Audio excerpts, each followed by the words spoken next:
দেশকে নিরাপত্তা দিতে পারছে না, ইমার্জেন্সির কথাও কেউ কেউ বলছে সেনাবাহিনী আসলে পুরোটাই দেখবে, এরকম কোন সম্ভাবনা বা কোন ধরনের আলোচনা? এ সম্বন্ধে আমার কোনো কমেন্ট নাই। এগুলা মেয়ার গসিপস, আলাপ আলোচনা হচ্ছে, দু একজনের কথা বলছে, এর সম্বন্ধে আমার কোনো কমেন্ট নেই। ভিসা ও তো ইমিডিয়েটলি করবে বলেছে, ইমিডিয়েটলি করেছে। আমি এক্সাক্ট ডেটটা জানি না, it is in the process, বোধহয় আজকালকে বোধহয় হয়ে যাবে আশা করছি। তো এইটা এতদিন দিল্লির থেকে হচ্ছিল, তো সেটা এখন অপারেটিং শুরু করবে এই মাসের শেষের থেকে। মনে করেন যে ঈদ তো ঈদের পরপরই হয়তো চালু হয়ে যাবে আশা করছি আমরা। এই প্রশ্নটা উত্তরটা দিয়েছি আমি একটু আগে, যে এটা একটা ফ্লো। আমাকে কথাটা শেষ করতে দেন। যে এই রকম কেস তারা অনেক দেখছে, এটা নর্মাল যে প্রসেস হয় সেই প্রসেসে আপনার কেউ জিজ্ঞেস করতেন না যে কতজন এসছে, এতজন এসছে জানা। এটা অন্যান্য দেশ থেকে হচ্ছে, অহরহ হচ্ছে, পাঠিয়ে দিচ্ছে, আমরা পাঠিয়ে দিচ্ছি। কিন্তু এইটার ক্ষেত্রে বিশেষত তারা রিয়ালাইজ করেছে যে এই লোকগুলো ভিকটিম অফ সার্কামস্টান্সেস। এই ঈদে জামা জুতো অ্যাক্সেসরিজের ডিসকাউন্ট। তো সেইটাতে মূল এমফাসিসটা ছিল এই যে কতজন আসছে সেটা ইম্পর্টেন্ট না, ইম্পর্টেন্ট হলো যে এই লোকগুলোকে কিভাবে আমরা সমাজে রিহ্যাবিলিট করতে পারি, বা ইন আদার ওয়ার্ডস কিভাবে কম্পেনসেট করতে পারি ফর দেয়ার লস। এইটাতে তারা সাপোর্ট দেওয়ার জন্য একটা অঙ্গীকার করেছে। তো সেইটা আমরা মিউচুয়ালি এগ্রি করেছি যে কিভাবে করব। এছাড়া অন্যান্য কোঅপারেশন ছিল। এই সময় প্রসঙ্গত আপনারা জানেন, কয়েকদিন আগে নিউজ হয়েছিল যে অস্ট্রেলিয়া ঘোষণা করেছে যে ভিসা সেন্টার ঢাকায় নিয়ে আসতেছে তারা। এটা আমরা বলেছিলাম এইটার আলোচনা এক পর্যায়ে যে দেখো তোমরা তোমাদের সমস্যাগুলো নিয়ে আসো, আর আমাদের সমস্যাগুলো তো দেখো না। আমাদের লোকের ভিসার জন্য যেতে হলে বাইরে যেতে হয়, সেখানে যে ট্রিটমেন্ট বেশিরভাগ ক্ষেত্রে লোকের সুবিধাজনক হয় না। তো তারা সেটা they have taken into account, এবং তারা ভিসা সেন্টার এখানে ঘোষণা দিয়েছে, করছে। আর এই ধরনের কাজ এটা অত্যন্ত দ্রুততার সাথে করা হয়েছে বলে তারা অত্যন্ত সন্তুষ্ট হয়ে গেছে। তো এইটুকু আমার তরফ থেকে। এই যে কম্পেনসেশন, এটা কি আর্থিক ভ্যালু থাকবে নাকি অন্য কোনো? রিহ্যাবিলিটেশনের মেকানিজমটা আমরা আর্থিক ভ্যালু দিয়ে হিসাব করতে যাব না, তাকে কিভাবে করা যায়।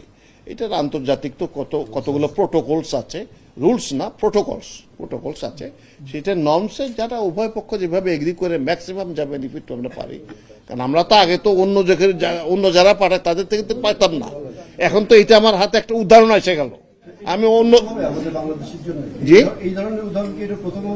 এইটা আমি বলতে পারি আমার জানা মতে, আমি ভুল হইতে পারে, কিন্তু আমার জানা মতে এটা প্রথম হবে। কারণ আগে তো সবসময় যে পুশ ব্যাক করে দেয় বা এমনি পাঠাই দিল, তুমি নিয়ে তোমার লোক তুমি নিয়ে যাও, এটুকু করে। কিন্তু এবারে যেটা হতে যাচ্ছে যে আসলে পরে এই জায়গাগুলোতে কি কারণে হচ্ছে সেগুলো অনুসন্ধান করে একটা প্রপার প্যাকেজ নেওয়ার চেষ্টা করা হতে পারে। বাংলাদেশি যদি হয়, রোহিঙ্গা হলে তো আর রোহিঙ্গার আলাদা ডাটাবেস আছে, তো সেগুলা বাংলাদেশি ডাটাবেসে মিলে গেলে তো গেল। আর না হলে রোহিঙ্গাতে যদি মিলে যায়, ওটি ইউএনএইচসিআর করা আছে, সেখান থেকে এটা will say that this is Rohingya refugee. কবে নাগাদ কার্যক্রম শুরু করবে কোনটা কার্যক্রমটা ঢাকাতে? ভিসা ও তো ইমিডিয়েটলি করবে বলেছে, ইমিডিয়েটলি করেছে।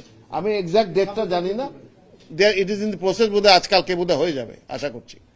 তো এখন থেকে আর এটা ভবিষ্যতে আর বাইরে যাবে না। এই বিষয়টা হঠাৎ করে আসলো, তারা কি কনসার্ন অস্ট্রেলিয়ার সরকার যে আসলে বাংলাদেশ থেকে, বা তারা এমন কোন কার্যক্রমের সাথে আসলে জড়িত? না, তারা তো অস্ট্রেলিয়াতে ঢুকতেই পারেনি, এই লোকগুলো ঢুকতে পারেনি। তাদের যে পেট্রোলিং যে থাকে সেখানে ধরা পড়েছে যে এই জায়গার থেকে কোথেকে আসতেছে লোকগুলা, কোথায় বাংলাদেশ কোথায়, তো দেখতেছে তারা ইন্দোনেশিয়া থেকে আসতেছে। তো ইন্দোনেশিয়া থেকে কেন আসতেছে? তখন তারা এক্সটেন্সিভ ইন্টারভিউ করেছে, তারা আমাদেরকে ডিটেল বলেছে যে আমরা দেখেছি, ভিডিও দেখেছি, ভিডিওগুলো পাঠিয়েছে আমাদের কাছে, যে এই লোকগুলোর এই সমস্যা। মোস্টলি ওই যে দালালে খপ্পরে পড়ে অস্ট্রেলিয়া যাওয়া যাবে। এইটা স্পেসিফিক্যালি আমি এখন আর বলতে চাচ্ছি না, এই মুহূর্তে বলতে না। ওখানে তারা যে তাদেরকে যখন পাচার হচ্ছে তখন তাদেরকে স্টপ করেছে, স্টপ করে নিয়ে গেছে। তাদের তো একটা স্ট্যান্ডার্ড প্রসিডিউর আছে, সেই প্রসিডিউর অনুযায়ী করেছে, তারা মোটামুটি ভালো হয়। ভিসা সেন্টারটা এখন তো, এর আগে এটা বাইরে হতো, ঢাকার বাইরে হতো, বাংলাদেশের বাইরে হতো। হ্যাঁ, সামনের দিকে, আচ্ছা সামনের দিকে ভিসা সেন্টার। হ্যাঁ, আচ্ছা, তো এইটা এতদিন নয়াদিল্লি থেকে হচ্ছিল, তো সেটা এখন অপারেটিং শুরু করবে এই মাসের শেষের থেকে। মনে করেন যে ঈদের পরপরই হয়তো চালু হয়ে যাবে, আশা করছি আমরা। এই একটা প্রশ্ন, আপনার ব্যস্ততা আছে, প্রশ্ন হচ্ছে এই কিছুদিন আগে আপনাদের অনেক ব্যস্ততা ছিল বাংলাদেশের ল অ্যান্ড অর্ডার সিচুয়েশন ঠিক করার জন্য। এখনকার বর্তমান অবস্থাটা কি মনে হচ্ছে? মানুষের সামনে ঈদও আছে, একটা ঈদের বড় লম্বা ছুটি, 9 দিনের ছুটি, এই সময়টাতে দেশের মানুষের নিরাপত্তা নিয়ে যদি কিছু বলেন স্বরাষ্ট্র সচিব। আচ্ছা, আমরা ভিজিলেন্সি একটুও কমাই নাই। আপনারা জানলে জেনেও থাকতে পারেন যে শুধু নর্মাল যে পেট্রোলিং হচ্ছে পুলিশের তা না, আমার মিনিস্ট্রির থেকে একটা লিস্ট করা আছে, প্রতি রাত্রে 2 জন অফিসার ঢাকা শহরের প্রত্যেকটা পেট্রোলিং কদ্দূর হচ্ছে না হচ্ছে সেটা সরাসরি তারা যাচ্ছেন সারা রাত। এই কাজটা আমরা অ্যালার্ট রয়েছি। এই সময় যে বরাবর যে নিরাপত্তা ব্যবস্থাগুলো নেওয়া হয় এর সবগুলোই নেওয়া হবে ইনশাল্লাহ, এবং আমরা সতর্ক থাকব যাতে আনটুয়ার্ড কিছু না হয়। একটা বিষয় হওয়ার কোনো অনেকেই সম্ভাবনা আছে, আজকে- কোন ধরনের আছে, এরকম কোনো কিছু আছে কিনা আপনাদের কাছে হতে পারে এমন কোনো? এরকম কোনো কিছু আমার নলেজে নাই। নর্মাল যেরকম রিস্ক থাকে সবকিছুর সেরকমই আছে। আজকে অনেকেই বিষয়টা বলছে, হয়তো অফ টপিক হতে পারে, যে বা পুলিশ বা আইন শৃঙ্খলা বাহিনী যারা আছে তারা সেই জায়গায় বাংলাদেশকে নিরাপত্তা দিতে পারছে না। ইমার্জেন্সি কোথাও কেউ কেউ বলছে সেনাবাহিনী আসলে পুরোটাই দেখবে, এরকম কোন সম্ভাবনা বা কোন ধরনের আলোচনা? এ সম্বন্ধে আমার কোনো কমেন্ট নেই। এগুলা মেয়ার গসিপস, আলাপ আলোচনা হচ্ছে, দু একজনের কথা বলছে, এর সম্বন্ধে আমার কোনো কমেন্ট নেই।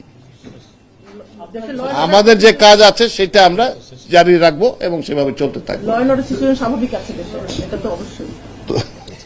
উত্তর আপনি দিয়েছেন, আমার আর কিছু বলার নেই। ধন্যবাদ, থ্যাংক ইউ, থ্যাংক ইউ। পরিস্থিতি নিয়ন্ত্রণে এখন আপনার কি মনে হয়? আপনি তো বললেন এই মাত্র যে হ্যাঁ সব ঠিক আছে, তো নিয়ন্ত্রণে না। আমার অফিসার 2 জন সারা রাত ঘুরে বেড়াচ্ছে, দেখছে। আমরা সতর্ক আছি, পুলিশ সতর্ক আছে, আমরা সবাই চেষ্টা করছি যাতে যেই স্টেবিলিটিটা আছে ইনশাল্লাহ এটা মেনটেন করতে পারি।